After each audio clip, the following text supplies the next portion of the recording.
तीन तिगाड़ा काम बिगाड़ा। तीन बहुओं के रवैये से सासू माँ बहुत परेशान थी। दरअसल बात ये थी कि तीनों बहुओं में किसी बात को लेकर अनबन हो गई थी। तब से ही तीनों एक दूसरे से मुंह फुलाए रहती थी। ना कोई सीधे मुंह किसी से बात करती, ना किसी का कहना मानती। पड़ोसी भी इस बात को जानते थे और जाने कैसे कैसे बातें भी करते। इसीलिए सासू माँ ने तीनों बहुओं को तुरंत अपने कमरे में बुलाया। मैं कई दिनों से देख रही हूँ, तुम तीनों अलग अलग सारे काम कर रही हो। ये सब नहीं चलेगा, तीनों को मिलकर ही काम करना पड़ेगा। सास की बात सुनकर एकदम से बड़ी बहू बोल उठती है। नहीं मम्मी जी, मैं इन दोनों के साथ कुछ नहीं कर सकती। मैं इस घर की बड़ी बहू हूँ, फिर भी ये मेरा कहना बिल्कुल भी नहीं मानती। अरे जेठानी जी, जानबूझकर मुझे डबल काम करवाती है आप, और छोटी मुझसे टेढ़े मुंह ही बात करती है। इन दोनों के बीच हमेशा सैंडविच बन जाती है मेरी, और मैं हमेशा आलू की तरह बीच में मसली जाती हूँ। मम्मी जी, इन दोनों को लगता है कि मैं छोटी हूँ तो इनके पैरों तले दब जाऊंगी, लेकिन नहीं, मेरा भी उतना ही अधिकार है जितना इन दोनों का है। बड़ी आई दोनों मेरी चुगली करने के लिए, मुझे क्या कम समझ रखा है। तीनों बहू एक दूसरे से बहस करने लगती है और सास दोबारा ये देखकर टेंशन में आ जाती है और सबसे कहती है, चुप हो जाओ, अब से तुम तीनों सारे काम एक साथ करोगी, आंख बंद करके एक दूसरे की बात सुनोगी। तुम तीनों इस बात को गांठ बांध लो, वरना अगली छुट्टियों में तुम्हारा अपना मायके जाना कैंसिल। सास की बातें सुनकर डर के मारे तीनों हामी भर देती हैं। जी मम्मी जी, मैं समझ गई। हाँ मम्मी जी, जैसा आप कहें, आप जो कहेंगी मैं वही करूंगी। तीनों बहू सास की बात को गांठ बांध लेती है और वादा करती है कि अब से सारे काम वो तीनों एक साथ मिलकर ही करेंगी। ये सब देखकर सास खुश हो जाती है और वहां से चली जाती है। नीचे जाकर वो देखती है कि घर में शर्मा जी आए हुए होते हैं। सास जोर से आवाज लगाकर कहती है, अरे बहू, जरा चाय बनाकर तो लाना, शर्मा जी आए हैं। सास की बात सुनकर तीनों बहू तुरंत किचन की ओर भागती है और चाय बनाना शुरू कर देती है। मुझे तो एकदम मसाले वाली कड़क चाय पसंद है, तो हम शर्मा जी के लिए मसाले वाली चाय ही बनाएंगे। अरे नहीं दीदी, गर्मी के मौसम में मसाला चाय कौन पीता है?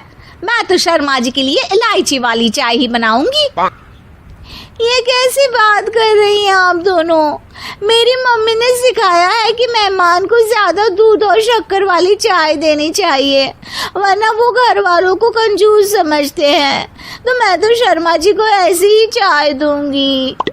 तीनों बहुएं अपने अपने तरीके से चाय में शक्कर, मसाला, पत्ती सब डाल देती है।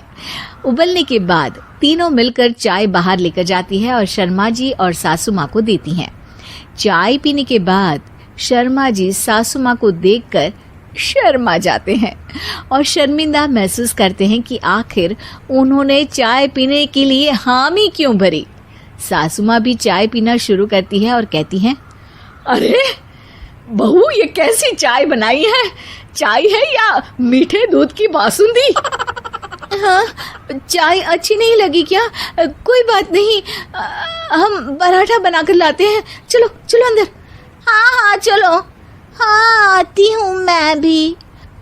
नहीं नहीं, मेरा पेट चाय ने ही चौपट कर दिया, वही काफी है। पराठे से पोपट नहीं करवाना, मैं तो चलता हूँ। शर्मा जी चुपचाप पतली गली से निकल जाते हैं। अगले दिन सास बहुओं से कहती है, अरे बहू, जाओ जाके ऊपर के गेस्ट हाउस की सफाई कर दो। कल हमारे यहाँ मेरे दूर के रिश्तेदार आने वाले हैं, तो पूरे कमरे को चमका देना, समझी? तीनों बहू सास की बात को मानकर ऊपर सफाई करने चली जाती हैं और तीनों कमरे की सफाई चालू कर देती है। बड़ी बहू मकड़ी के जाले साफ करती है, तो बीच वाली झाड़ू लगाना और छोटी वाली सर्फ डालकर जमीन धोना शुरू कर देती है। अरे दीदी, जेठानी जी, अभी मैंने पूरी फर्श धोई और आप फिर से धूल नीचे गिरा रही हैं। और मछली जेठानी जी, आप बिना झाड़ू की धूल यहाँ छटक रही हैं। अरे तीनों को साफ करना है, एक साथ सफाई करते हैं ना। अरे वही तो, हम साथ साथ हैं, घर साफ साफ है। तीनों बहू ऐसे ही काम में उलझ जाती है और 2 घंटे तक एक ही कमरे की सफाई करती रहती है। बहुत देर से अपनी बहुओं को ना देखने के कारण सास ऊपर कमरे में उन्हें देखने जाती है, लेकिन कमरे में घुसती ही वो गीली फर्श पर फिसलने के कारण नीचे गिर जाती है। ओरी मोरी मैया, हड्डी मरोड़ के रख दी। आए मेरी तो कमर ही टूट गई रे। तीनों बहुएं सास को उठाती हैं और बिस्तर पर सुला देती है। अरे मेरे हाथ पैर दर्द कर रहे हैं, दबा दो आराम मिलेगा। हाँ जी माँ जी। अरे जी माँ जी, जी माँ जी। और तीनों बहुएं एक साथ सास के हाथ को दबाना शुरू कर देती हैं।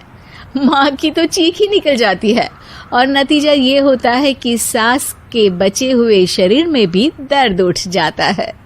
हाय राम, ये क्या कर दिया तुम तीनों ने। अरे मेरी तो किस्मत ही फूटी है कि तुम जैसी बहुएं मुझे मिली।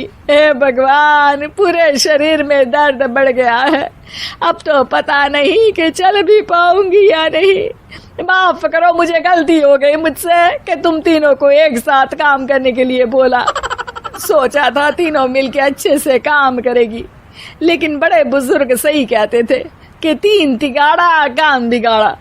तुम लोगों ने ये बात ना आज साबित करके दिखा दी। तुम तीनों को तो समझाना यानी मानो भैंस के आगे बीन बजाना है। तुम्हें अकेले अकेले काम करना है ना, तो अब से तुम अकेले ही अपना अपना काम करो। तीनों बहुएं वहां से जाने लगती है। अरे कहाँ जा रही हो? आप ही ने तो कहा कि अपना अपना काम तो मुझे मुल्तानी मिट्टी लगानी है। अरे मुझे भी तो नेल पॉलिश लगानी है, मुझे ना मेहंदी लगानी है। सास अपना सर पीट लेती है और कहती है, अरे मुझे भी लगाना है कुछ। क्या माँ जी? क्या माँ जी? क्या माँ जी? तुम्हारे घर वालों को फोन तुम्हारी हरकतें बताने के लिए।